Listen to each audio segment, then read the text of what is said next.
Benjamin Castle are Americans. Watching the footy.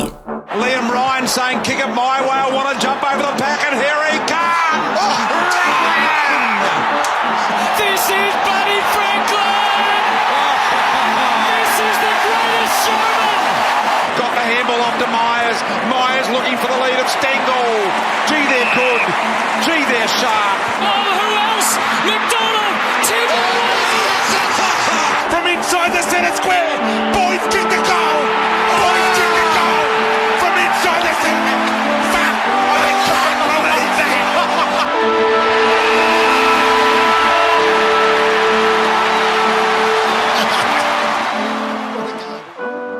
Welcome to Season 2 of Americans Watching the Footy. I'm Ethan Castle. I'm Benjamin Castle. We're here in South San Francisco, California. Our third host / mascot, Brian Harambe, is underneath Ethan's bed, I believe. Nope, he's actually right over there now. Okay, other side of the room. Cool. Anyway, this is Season 2. You know, when we opened Season 1, we did the About Us and, you know, how we got into footy, things we consider good for footy. We don't really need to do that, but if you're new to the show, I do want to give you a little primer so you can differentiate us. So, I'm Ethan, and one thing you should know about me is I don't like Meghan Trainor. I think her music's awful, and I don't think she's a very nice person. I'm Benjamin, and I also don't like Meghan Trainor. I found all about that bass insipid from the moment I heard it, and none of her music has really improved since. Wait, why the fuck are we talking about Meghan Trainor? Because she and her husband like to poop next to each other. They have 2 toilets in their bathroom. You needed to know this. I guess I did. I think I already did sadly know that. Well, now you've been reminded. Yeah, so enjoy that mental image. Last season ended pretty nicely for you, Ethan. Yeah, actually, my 22 Premier sweatshirt is really nice and warm. I also got the Brian Premier shirt from Carlton Draft. I've got a couple of Premiership pins. I've got the hat. Things are pretty good. It's like, I don't have much to complain about footy-wise. I have lots of things to complain about in other aspects, but in terms of footy, pretty good. I'm sure that'll last, like, very briefly into the season. I'm sure something will piss me off really fast, whether that's against Collingwood or can't even remember who our round 2 opponent is. Carlton, I think. Either way, I'll be annoyed pretty fast. You'll probably be annoyed as soon as another player is ruled out for the start of the season. Oh, yeah. But for now, at least, I'm in a good mood. This is kind of carried over for a while. Meanwhile, as an Eagles fan who didn't really come to the Eagles until after their flag, there's definitely a lot for me to complain about, but really, it's hard to go any lower, and at the same time, I still somewhat expect it because I'm not a huge fan of the way they have held on to so many of their Premiership players for as long as they have. Really, when you've won a flag within the last few years, it's hard to complain as a fan base. At the same time, I would have rather had Adam Simpson gone at the end of last year.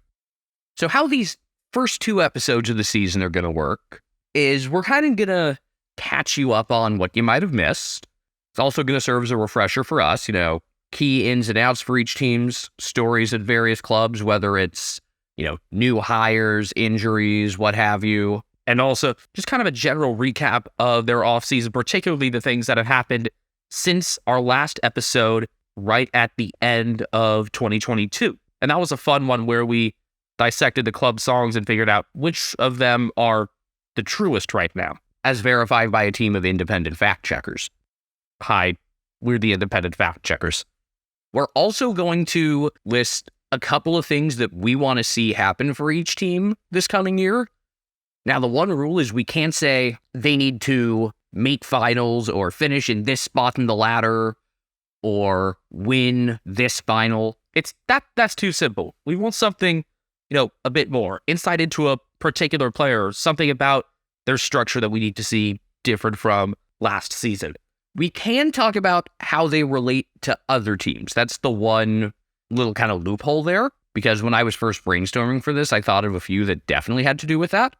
So we're going to do this the way we always do. Instead of going, you know, alphabetically or in order of ladder, we're just going to kind of randomize it, keep you on your toes. You don't know when your team's coming. We don't know when your team's coming.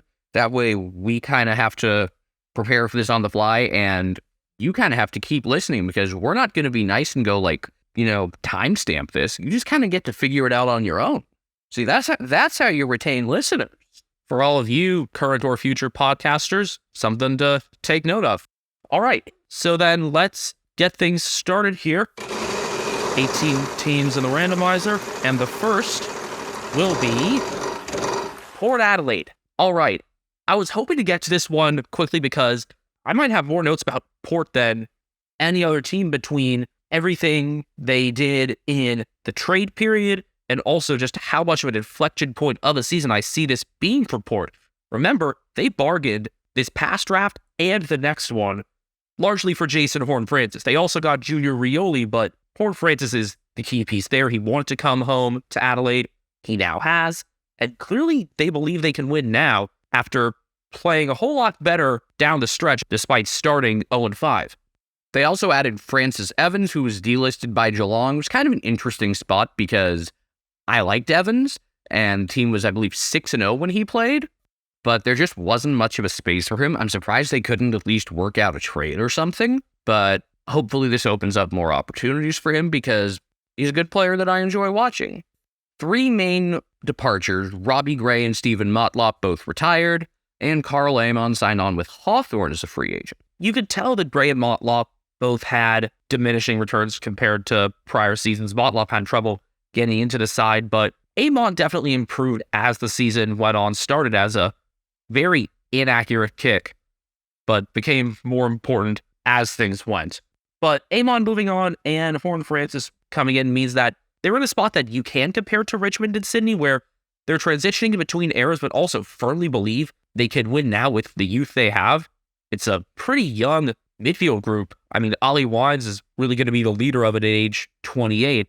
Travis Boak might have some more forward time as he's 35 now, I believe, but you got pieces like All-Australian Connor Rosie, Zach Butters, and Horne-Francis into the mix, and the midfield group is the most exciting thing for me when it comes to Port's list. You can also add Horacio Fantasia into that mix. Hopefully he'll be able to actually play after suffering 2 injuries that kept him out of action last season altogether. Scott Lysett had those shoulder injuries last year. We did not see much of him. He's in contact training, which points to him likely being ready for round 1, which means they might have an actual ruckman. Last year, it was interesting to watch how they kind of made up for that in the aggregate with, throwing Jeremy Finlayson in there, trying a few different guys, and kind of accepting at times, okay, we're not going to win the hitouts, but we can win center clearances still. We'll see what they do with Bryn Teagle, Sam Hayes. There are some options there, but I think their plan seems to be, Lysett's our guy, unless they've pivoted in the offseason, which we have no knowledge of. And of course, Dixon will take some of those 450 contests in the ruck, but they need his height there. And you know where else they need height? They need height at fullback, and that's something they really don't have a whole lot of. And this is my big wish list item for Port. It's an answer to my concerns about key defenders. Tom Jonas does well one-on-one, but he's 6'2". He doesn't have the height to match up against key guys. Alir has the height at 6'5", but he doesn't have the build, and he's often best in situations where he can enter the contest to make it a 2-on-1. Is Tom Clory really the best solution right now? Because I don't really see that working. Yeah, this is a team that could easily struggle with, a Tom Hawkins type. We saw that at times last year. I think, I got to pull up some stats here, but if I recall, both meetings against Geelong, the Cats' big forwards had very little trouble. I mean, there was, the Jeremy Cameron barrel at the end of the third quarter when they played at Geelong, but I think both games, the tandem had pretty good performances one way or the other. See if statistical evidence backs that up. Okay, they combined for 5 and Stengel got 3 the first time they played, and the second time they combined for 7. Hawkins with 4, Cameron with 3. So, yeah, that's a matchup that they were definitely overwhelmed in. And look, I like what Jonas and Alir do. They just aren't that key guy. And you wonder why Port were seeing if they could do something to get a Salvarador. Yeah, I'm surprised that didn't end up coming together. By the way, that meme of the kid with the bulging vein? He looks like he's trying to hold a fart in or something. That's me trying not to make a Jonas Brothers fun. Now, my one request for Port Adelaide this year, and I'd prefer if this doesn't happen against Geelong, hopefully Geelong qualifies for this, but they need to beat a top 4 team, like a team that actually ends up in the top 4, because for a couple years, and when they returned to form after their dog shit start to 2022, they had trouble beating top teams. They would beat the shit out of inferior teams, but when they faced, a team that ended up in the top 4, that was kind of where things usually fell apart. So I'd like to see them win a couple games, at least one, but ideally multiple games over teams that end up in the top 4. That would show me that this team has real hopes to win a flag, because otherwise they're just going to look like one of those teams that, they'll make finals, probably, although I think right now there are a lot of finals caliber teams, so I don't know if it's as easy. But regardless, it won't be enough to save Kev Hinkley's job. He's in the last year of his contract. And regardless of who coaches, I don't think it'll be a group that'll be in flag territory unless they can show something that I haven't seen out of them over 3 seasons. And they've got a bit more difficult of a schedule if you look at last year's results, because they're facing 4 of last year's finalists twice, those being Collingwood, Geelong, Richmond, and Bulldogs. Well, I think the good news from that is we'll probably have a pretty good idea of just how real they are pretty quickly. The bad news is, I think there are probably, 11, 12 finals caliber teams. Strength of schedule could end up being a factor in a crowded picture there, so could hurt them, but frankly, I don't want them to be just a finals team. If I'm a Port Adelaide fan, I'd like to either see them do it or go in a completely different direction. This is one of those, and I'm probably going to use this term like 7,000 times this season, but shit or get off the pot situations. Do we need to start a counter? You could go with that. I'd also love to incorporate an expression that I only learned a couple weeks ago. I'm not here to fuck spiders. That too. All right, so that's one team down and 17 to go, 8 in this episode. From a team that we expected to be near the top last year to a team that was near the top last year, the Sydney Swans are second up. And they stayed pretty calm on the list front. I mean, they have a younger list to begin with, and yet they're as high up as they are already. They lost a player on the older end, Josh P. Kennedy, retiring. He had all sorts of hamstring issues and other things the past few seasons, so they had already figured out life without him. And they didn't bring in all that much either. They traded with Essendon to get Aaron Francis, and their first round pick, Jacob Constanti, at pick 20, could impact the list somewhat quickly, but he's not going to be a major role player right away. On the injury front, all they have is Sam Reed with an adductor injury. He's yet to resume full training. Now, Reed, if you may recall, got injured during the prelim and then was selected for the grand final and had to exit before halftime. But that kind of segues into what I'd like to see out of the Swans this year, and I kind of had to dig deep to think of this one, because I'm pretty impressed with where they are as a club.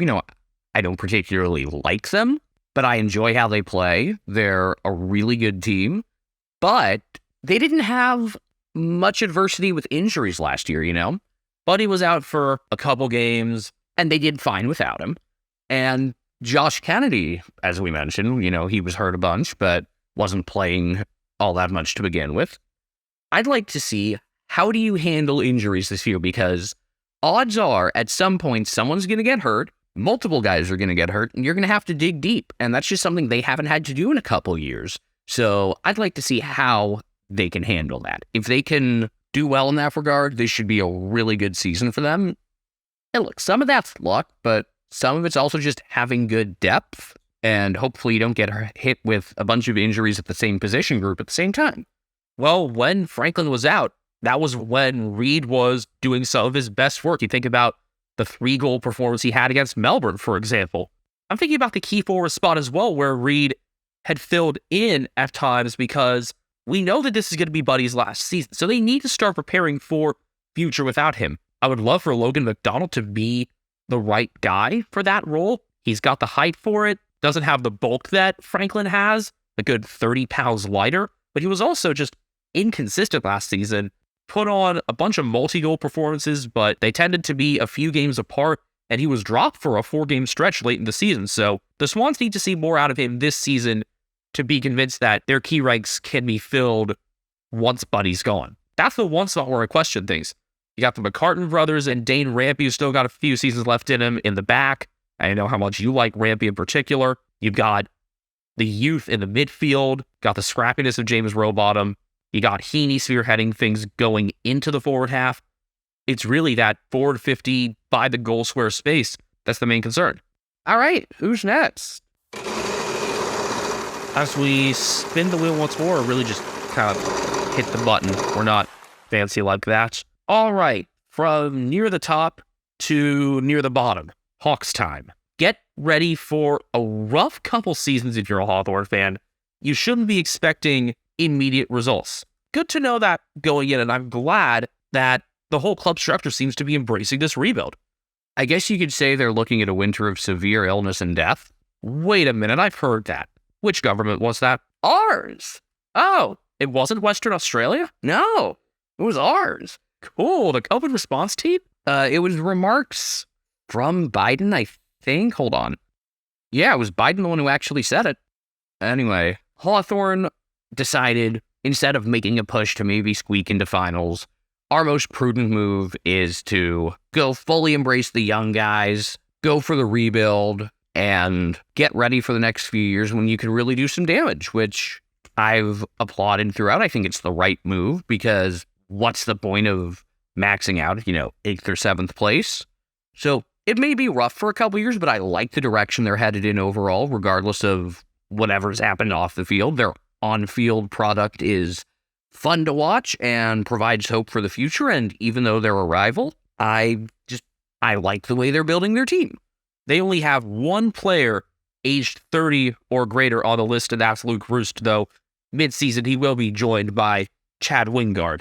And also remember, the people who are going to be hit the hardest by the whole scandal, if there is actually ever a report, which I'm starting to doubt, have since left the club. You've got a new president in Andy Gowers after a pretty bitter election.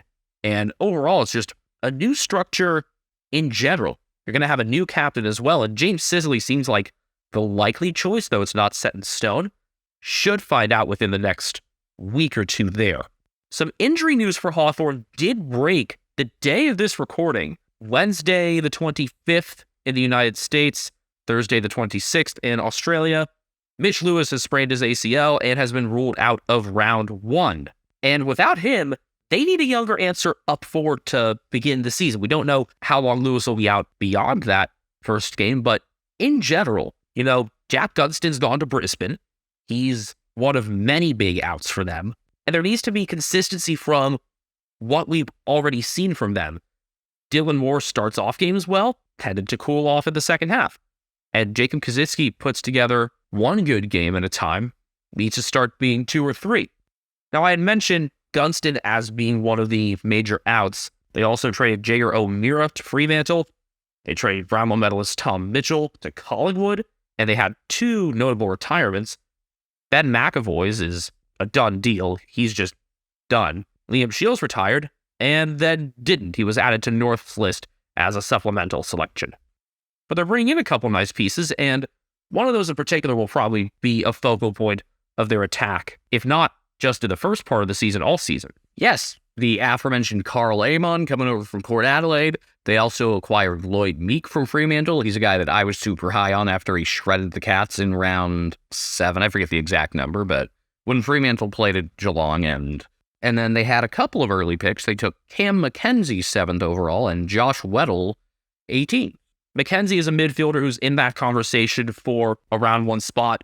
Weddle, a key defender who is currently regarded as being in their best 22. So we're going to be seeing these younger guys from the beginning, and that's necessary when you're starting a rebuild. You want to figure out, what do you have right away? I want to see Sam Mitchell experimenting a whole lot with his list throughout the year.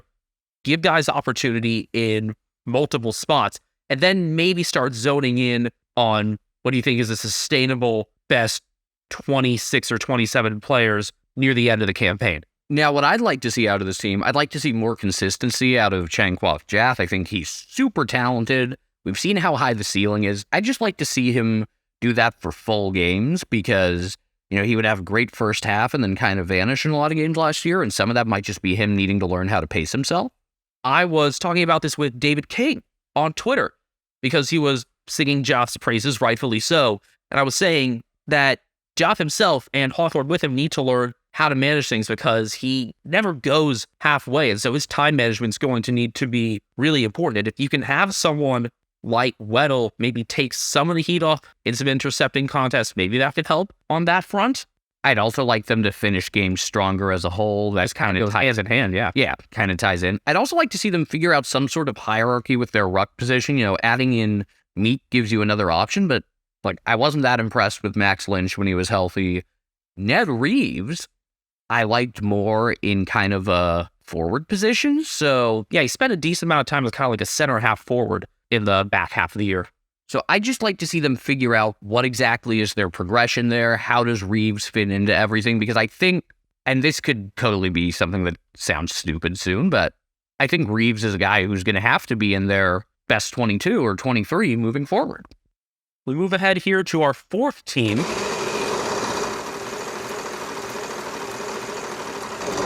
And it's another team with a new coach. Well, kind of a new coach. A new old coach? This must be St. Kilda. Exactly, with Ross Lyon coming back to the club that he coached to 2 consecutive runners-up across 3 grand finals. And I was not a fan of how they managed this offseason in general.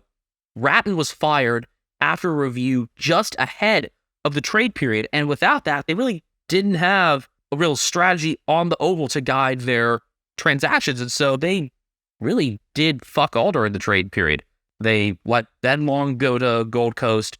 They picked up Zane Cordy from the Bulldogs as a free agent. He's going to need to be important as a key defender and maybe spend some time up forward at the start of the season with the injuries they had, but otherwise, all of their important acquisitions have been more recent. With pick 10, they got Matthias Filippo, a midfielder and forward type, who is definitely in contention for their best 23 right away. And they recently added Liam Stalker to their list after a good trial. Stalker had been delisted from Carlton. I remember Blues fans hyping him up a lot. It would be funny if he now delivers on the hype.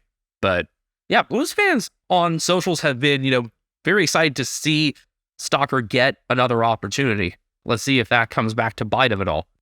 Out goes Patty Ryder, who retired, Dan Hanbury retired, and Jaron Geary retired. Ryder was someone who I really focused on a lot last season in tandem with Rowan Marshall because the two of them fed off each other really well, splitting the time between the ruck and a key forward spot, taking those marks in the forward 50. When they were both on the field, it was clear that St. Kilda were better off for it. And since Ryder went down, you could understand why their fortunes reversed from being 8-3 to finishing off 500. For the second year in a row, I have very low expectations for this club, and I think they're more realistically low this time. I'd like to see someone new impress me, because outside of Marcus Windhager, who emerged as a very strong tagger in the back half, there just isn't a lot there that makes you excited about the future, so change that. Give me someone new to be impressed by. Well, there'll definitely be opportunities for that, especially with Max King missing significant time after undergoing left shoulder reconstruction. And to make their key stock worse, Jack Hayes, as if it wasn't bad enough that he missed the last 17 games last year with an ACL injury, he'll be missing at least round 1 with a cracked metatarsal. So game on, Tim Membry, you're going to need to play taller than you actually are, and that's also why I was mentioning Cordy maybe needing to swing forward. In general, I just want a new identity for the club on the Oval. I don't want Ross Lyon to just be retracing the steps he took his first time through because he doesn't have the pieces with that. And I want evidence that he is still a good fit for the contemporary game, that in the few years he's had off, especially from St. Kilda, that the game hasn't passed him by. I do think that Saints fans are in for a painful year. I mean, you can say that every year because it's St. Kilda, but I think they're in for more pain than a lot of people realize right now. Well, I think it's going to be more of a constant soreness where it's just kind of consistently bad instead of, a promising start and then a punch to the dick. I don't think this team's going to be very good, and I don't think they have much of a sense of direction right now. We're right about at the halfway point. Our introduction and 4 teams gone before we get to our 5th. Ad time. Actually, before ad time, editing Benjamin here with a news update from the Bay. St. Kilda's forward situation has gotten even worse. Matthew Allison, 20 years old, who was really in contention for forward time early on, had been impressing during training and is running and contested marking, now has a stress fracture in his foot and will be out for up to 5 months. So, yeah, Membry, Cordy, they're going to be even more important than before. Also, the Saints do finally have a list manager. It's Steven Silvani, who had been previously at the club as an assistant with Ross Lyon in his first time around. So, yeah, the idea that they wouldn't be retracing their steps from Lyon 1.0, not off to a great start there. Now, I think it finally is. Ad time. Hey, if you're listening to this, you're probably a man aged 18 to 35, so obviously you want to make a podcast. A podcast? Well, that's a dumb idea, but sure, why not? How do I start? Anchor is the easiest way to make a podcast. It has tools that allow you to record and edit your podcast from your phone or your computer. No fancy software needed. It's so easy you get edited while drunk. Anchor allows you to distribute your podcast on platforms like Apple, Spotify, and more, just like we do. Best of all, it's completely free. Not only is it free, you can even make money from listener support or ad revenue. Download the Anchor app. That's ANCHOR like on a boat, or on the Fremantle logo, or go to anchor.fm to get started. Plus, it's a .fm domain, so you're also helping out the good people of the Federated States of Micronesia. And because it's the first episode of the season, let's do the whole social spiel again. You can find us on Twitter at Americans Footy. We post updates, especially during games there, but I've been talking a lot in recent times with the news we've been getting out of training camp. You know, every single person has clearly been burning up the track and setting 2-kilometer records. I am also personally on Twitter at BenjaminHK01. I'm on Twitter at Castle Media, that's Castle with a K. Brian Harambe, who is sitting right next to me and now giving himself a bath, is on Instagram at CatNameDryan.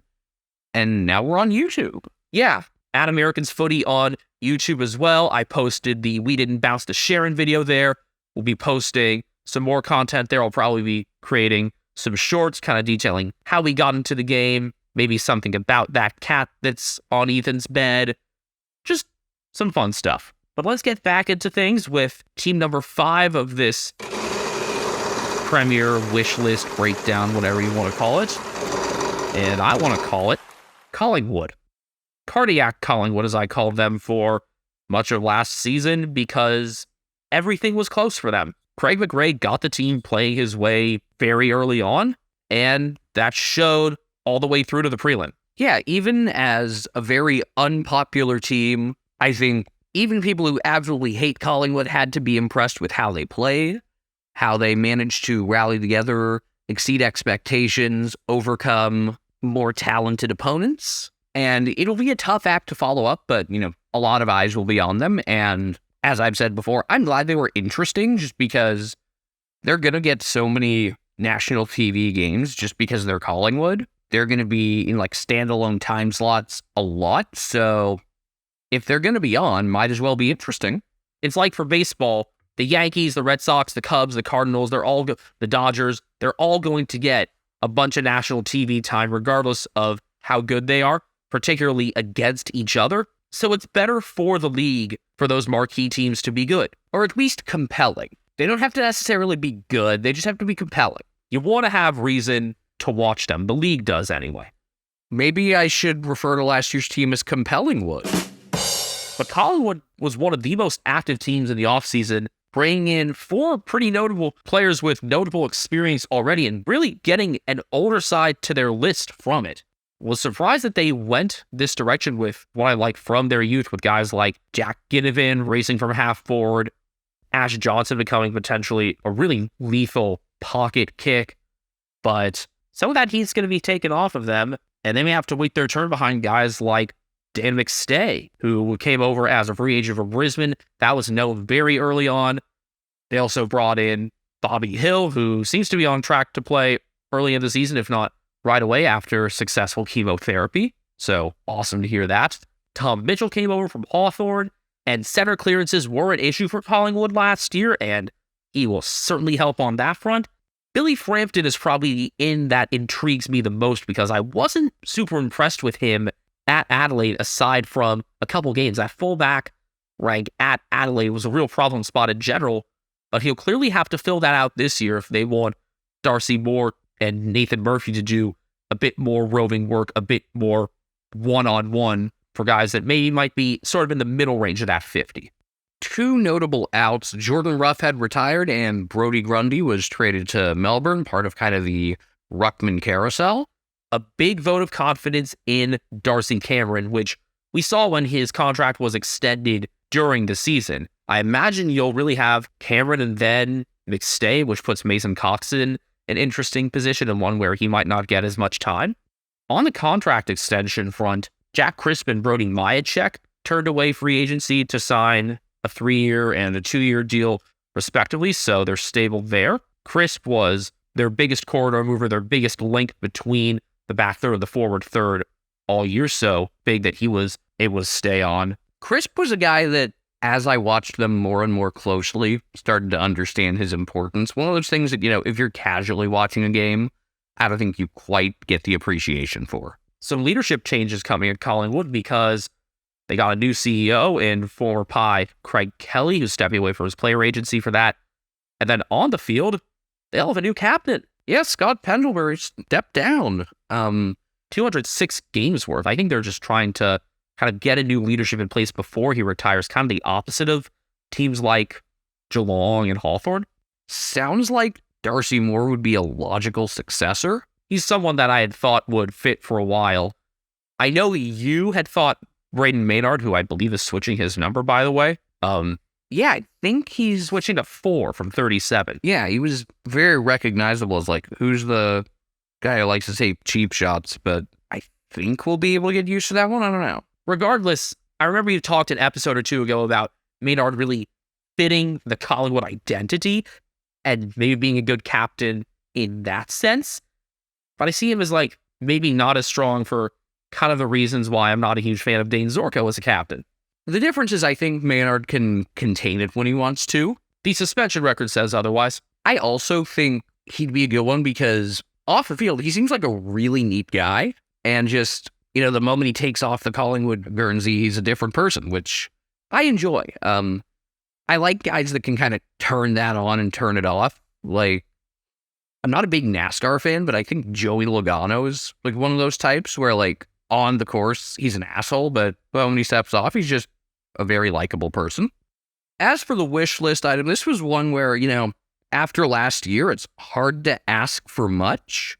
I'd just like to see more of Ash Johnson because he's fun to watch. I think he's one of the more entertaining tall forwards, in terms of a guy who just takes big marks and scores from cool angles, because a lot of times, just scoring off a set shot isn't tremendously exciting.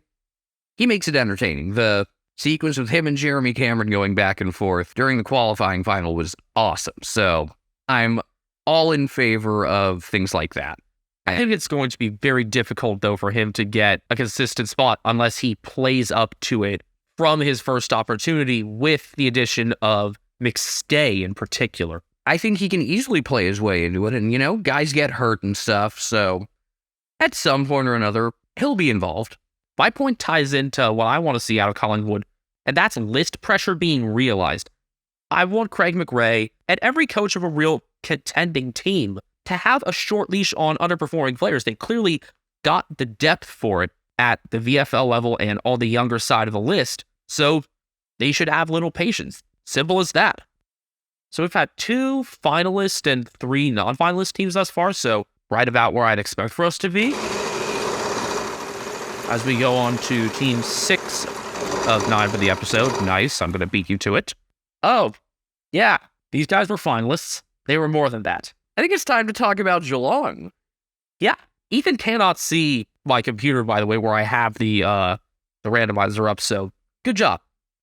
All right. A very active offseason for the Premiers. And one that drew very positive reviews, which is tough to do when you're already at the top. I mean, it's clear that they've got good salary cap management because, hey, yeah, we'll take on a contract that's far too much for someone. Oh, wait, we get pick 8 as a result? And we have someone who gets a Selwood comp? All right, Jai Clark, welcome aboard. Oh yeah, Jack Bowes too. Yeah, it would be really funny if Jack Bowes ends up good out of this. Even if he doesn't, just the concept of your cap management is shit, give us this bad contract and also a really high pick is really fun.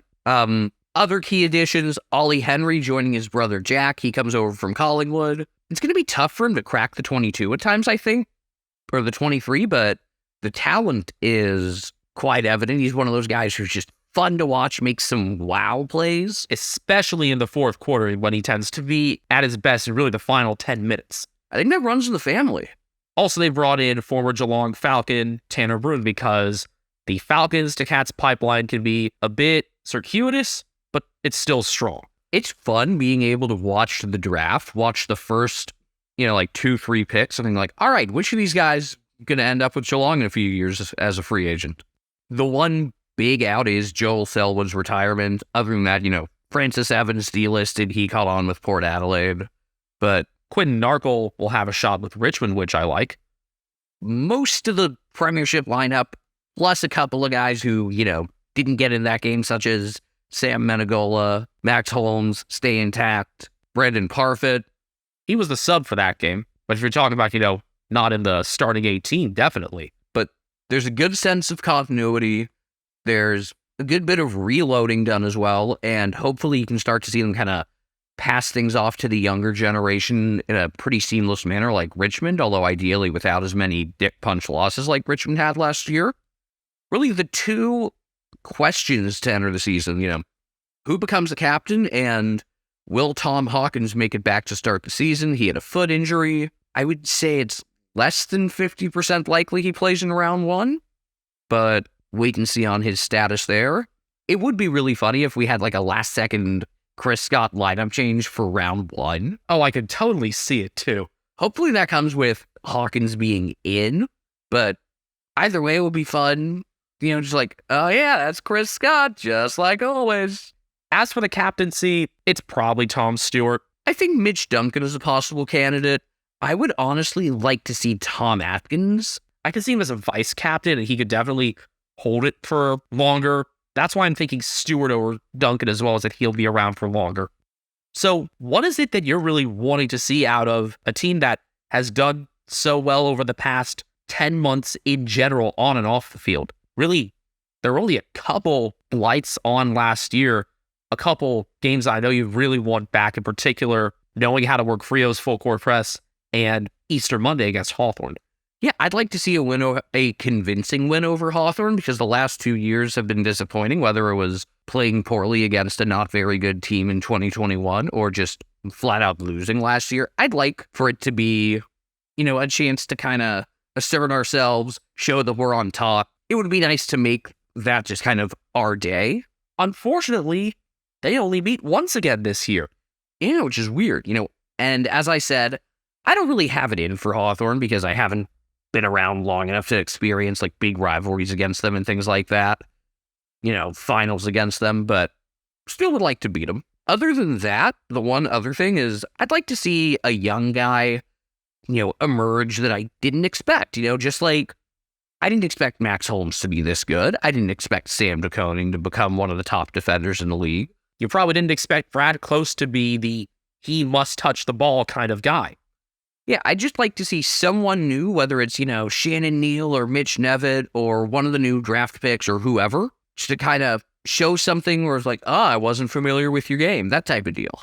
That's really all I ask for. I want to see other full forwards stepping up in Hawkins' absence at the start of the season. Someone else on the taller side, obviously someone other than Jeremy Cameron.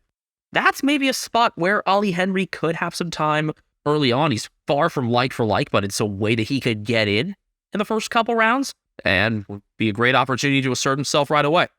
Also, as Mark Blitzov's going to be listed as a starter in all 6 possible lines this season, I don't ever really see him lining up as a full forward, or really even a half forward, but I think he could be just about anywhere else. I mean, you saw Brisbane switch one of their full backs and full forwards at the starting lineup in their semifinal in prelim, they put Dan McStay in the back and Jack Payne in front. So anything's possible. All right, 2/3 of the way through episode 73, our first episode of 2023, which I'm actually still getting used to saying. I mean, it doesn't really feel like 2023 to me, maybe because, I'm used to being back in school at the start of a new year and I'm not in school. It feels more like December 56th at times than it does January 25th. This month's been fast. Yeah, weird for a 31-day month in particular. But next up, our team that were pretty active this offseason, no new head coach and things on which they can clearly build. It's the Adelaide Crows. They were one of the teams that we knew would make a splash in the trade period because Isaac Rankin wanted to be a Crow, and now he is, as if their forward stock wasn't spoiled enough on the young end already. Josh Rochelle already being there. He says he wants some more midfield time this season, so maybe that'll be a way to fill out their list. You've got Bradley Thilthorpe, who I hope has a more convincing season overall. And then they added some pieces on the back end as well. With pick 17, Sydney bid on Max Michelini, who was in Adelaide's grasp from the academy and also from his father having been a legend at Norwood. So the Crows were forced to bid on him then. And then as a supplemental piece, they added Mark Keane from Cork, who had previously played a few games with Collingwood. They really need some help at fullback, and that's clearly what those acquisitions are designed to do, especially since they've dealt Billy Frampton away to Collingwood. Other news this year, Fisher McCasey has stepped away from football. It might be McAsey. I think it's McCasey. Either way, just know we tried. So like he just wasn't having fun. So I hope he finds things that he enjoys more. Also, Paul Seedsman still recovering from a concussion from December of 2021, so unlikely he ever plays again. And he had a pretty good 2021, one of the brightest spots from that campaign for them, so it's a real shame that he might not be factoring into things again. My wish for the Crows this year is a pretty simple one because I think they're kind of cemented in that, finishing somewhere between 12th and 15th-ish. Probably closer to 13th or 12th, but what I'd like to see for them this year is just be decent on the road. Beat someone good on the road and don't only win that game because of the Bulldogs' inability to kick in the wind. I'd like to see them go out and score a nice road win. Not against Geelong, but against somebody else. That would be cool. I mentioned it multiple times when I'm talking about Billy Frampton and then the later acquisitions that the Crows made. I just want to see a solution at fullback. Last year, the combination of Billy Frampton, Tom Duday, and Jordan Butts had a couple good games they pieced together, and that was it. The first showdown, the one they won at the Siren, they were all right, and then against Richmond, they were very strong. But other than that, that trio weren't ever the impact players that they needed to be. When Josh Worrell came into things late in the season, he helped solidify that back group, so maybe the long-term solution involves Worrell and Michelini, and maybe Keane can work his way in that regard. But they've got decent depth in other areas. They've got monster tacklers in Rory Laird and Sam Barry. I liked what I saw out of some bursts from Wade Miller last year. They have the spoils in the forward third. So if they can improve at fullback this year, I think they'll be in a good position to maybe contend for a finals another year from now. Maybe they're a year away from being a year away, as you like to say, Ethan. 2 more for this episode. Number 8 on the list. Oh, we're going lower. We're going to north. Well, hey, they've given us a lot to talk about, so that's good. Yeah, a lot of ins, a lot of outs, a lot of change altogether between Alistair Clarkson as new coach, Todd Viney, the new GM of football, new CEO Jennifer Watt, swung a nice trade with Fremantle that I really like, bringing in Darcy Tucker and Griffin Logue. They used their care package they got from the league for that. I like the league's approach to this one. I mean, I'm not a fan of the care package idea in general, but I like that they said, hey, North, build your list from a bit higher up rather than just getting draft assistance. As I've said, I'd rather them just say, stop sucking. But if you're going to give them something like this, I think at least they made something decent out of it and something compelling. They also added Liam Shields as one of those supplemental picks, reuniting himself with Clarkson, of course. And then they initially had pick 1, and then after being involved in the mega trade that sent Jason Horne-Francis home to South Australia, they ended up with what became picks 3 and 4 after they bid on Will Ashcroft and forced Brisbane to select him then. And they ended up with 2 really exciting recruits in Harry Sheasel and George Wardlaw. And they'll probably factor into their 23 right away, Sheasel in particular. I would have loved to see Sheasel somehow drop to Geelong. Exciting, Jewish, but I'm just glad he's going to be playing and have a chance to make an impact right away. I hope he does really well. I hope he and Todd Goldstein both had a nice Hanukkah. A couple of delistings of note, Jared Pollock and Josh Walker, their times had come and gone. Walker stood out like a sore thumb a lot last year, particularly when Ben Mackay was out, usually concussed, and it just left little to no fullback depth. You can often tell when an important player is out. I just didn't expect Mackay's absence to be that obvious. That actually kind of ties into what I'd like to see out of them this season. I'd like to see any defenseman other than Mackay do something positive, like maybe more than once a season, like 3 or 4 good games out of a defenseman, not named Mackay, whether that's with him out there or without him, because we know his health is shaky at best. And then I just want to see what their plan is for Griffin Lowe, because he can kind of play anywhere. Maybe that's a spot where they're thinking, all right, we need somebody to support Mackay or really fill that spot when he's out. And Lowe can definitely go in between fullback and full forward. Maybe you kind of fill him out there when Aiden Core's having an off game as well. Could probably slide him in on a wing position at times. He's very versatile, and I think what he does will tell us, how Clarkson views him, how the club views him, and how Clarkson views kind of the overall plan. I think a lot hinges around how pieces fit in relation to Griffin Lowe. It's going to be a different look for Hawthorn's leadership as well. Luke McDonald and Jai Simpkin are now co-captains as Jack Zeeble stepped down. Zeeble was another one who went between back and forward spots last year. So Clarkson has a couple people that he can just plug in at a couple different spots, and maybe that'll be another way for him to kind of be able to fill out the list for certain games with other players just kind of trying to feel out what the bottom of the list can offer right away.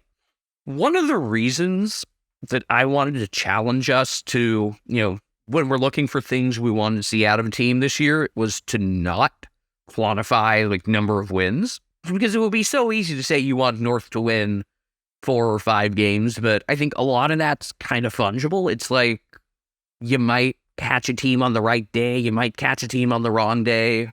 Injuries play a factor. Jade guards might just decide to run the game away by playing on. So I don't want to quantify it, but I just want to see things that make me consider new perspectives and opinions on some of their players. And Taron Thomas being in legal trouble again will create even more of an opportunity for others to step in. So Thomas was arrested for driving on a suspended license. Oh, and also threatening to distribute an intimate image. Another opening there, kind of at halfback or in the middle. Maybe that's where Darcy Tucker can fit into things. You've got so many unknowns in the playing list, and one of the few real knowns is what Alistair Clarkson brings in terms of experience and past success, but he has to start from the wooden spoon, and I want evidence that, like with Ross Lyon, the game hasn't passed him by. I was far from convinced about Clarkson in 2020 and 21. We didn't have the other years to really build off of our opinions of him, but he hasn't had to have a start like this in 18 years. Is he up for the challenge? All right, last one of this episode. Who's it going to be, and who's going to be stuck waiting till next time?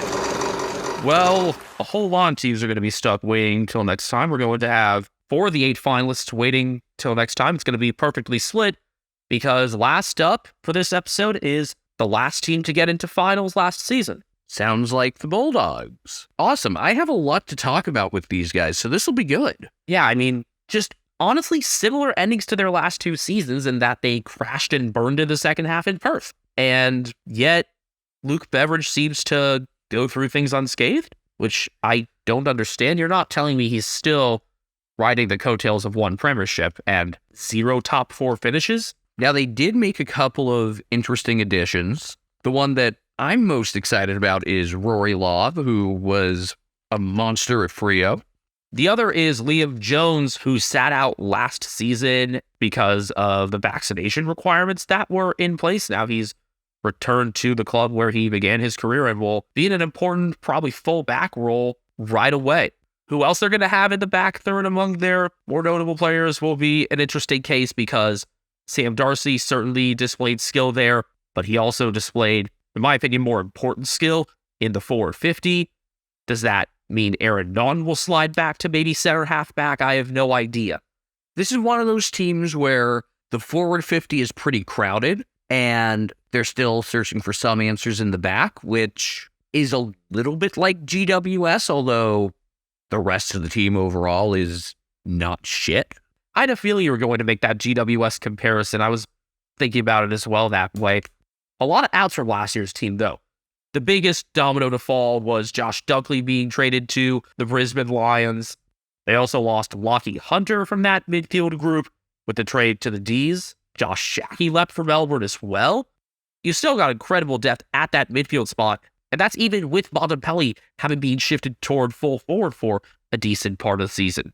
I don't expect Baz Lincoln to be suspended for 4 games again, whether it's for headbutting, cocaine, or both. Stefan Martin retired. He kind of fell off last year, so probably a good time for him to call him quits instead of really be forced out unceremoniously. Yeah, had some nice moments at the start of the year as in backup ruck work, and sometimes as the first-rate ruck when Tim English had an injury early on. But in the last few games, you could tell that his time was needing to come to an end. Also, fluffball Mitch Wallace is gone. Looks like he's going to be signing with St. Kevin's of the VAFA. Sounds like the old boys club from the school that he went to, so signaling the end of an AFL playing career there. I don't think a lot of people realize how different this group is going to look, actually, with all those key ins and outs. And it makes my expectations for them a little unclear. I mean, I expect 5th through 8 because that's what they've been throughout Beveridge's entire tenure. I think it's going to be one of those frustrating, man, they could be so much more type years, which I think we've had a lot of. But who knows, maybe instead this is the year we look at and say, hey, Beveridge did a good job and they overachieved. I think we have a pretty good idea of where they're going to end up. The question is more, how are they going to get there? Hopefully they'll have some greater contributions from their depth players, because we've talked about this multiple times.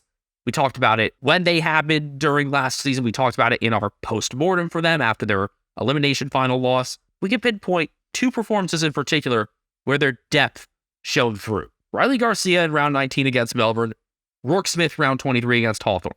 To be able to identify those 2 so quickly as being unexpected, high-level performances is a problem in itself. They need to have much more even contributions throughout the list. One thing that we do know from the performances later in last season, though, I don't think Jamari Ugle-Hagan's going to be shuttled between the AFL and VFL squads anymore, especially since that 5-goal showing he had in that same game where Riley Garcia went off against the D's. So maybe this will be a really big year for him getting full-time experience at the AFL level. I would hope. That kind of ties into my point as well that I'd like to see this year. I'd like to see a stable role for Buku Kamis. I think Darcy's presence doesn't entirely help with that. I think his role is going to kind of be reliant on where Darcy fits in. I could totally see Kamis as that perfect fit for kind of that new tactical sub. Someone you can bring in for a couple different spots and just kind of have ready on the bench for whenever you need to bring him in, whether that's up front or in the back as an interceptor. But you kind of took my point about wanting the depth players to do more, so I'm going to roll with this one. Friend of a friend of the show, Buku Kamis. I hope the Bulldogs surprise me this year one way or another. Whether it's they end up being better than expected, or they end up disappointing and needing to go in a completely different direction, and it can kind of validate some of our concerns with them. I'd prefer them to just not be the same thing they've been for the last couple years. And this is a team that plays a decent amount of Friday games. Once again, not quite to last year's level, but we're going to be watching them, so I'd appreciate if whatever they do is compelling and different. Do something different. We're not going to do anything different, though. Our next episode is going to be part 2 of this one. You can tune in for that one hopefully soon at the same place you found this one. You know, we're available on all your main podcasting platforms, plus now YouTube. So come find us wherever you prefer. We'll pay attention to those, audience numbers and where we're getting more listeners and try to cater to what you guys want. If you guys have any requests, suggestions, always be sure to let us know. We love interacting with people. That's really one of the reasons we have this show in the first place. So don't forget, you can find us on Twitter at AmericansFooty. You can find me individually at Castle Media. I'm at BenjaminHK01. Brian Harambe on Instagram at CatNamedBrian. Thank you so much for coming back to us if you've listened to us before, or welcome aboard if you're new for Season 2. We look forward to going through this again with a little more of an idea of what we're doing this time.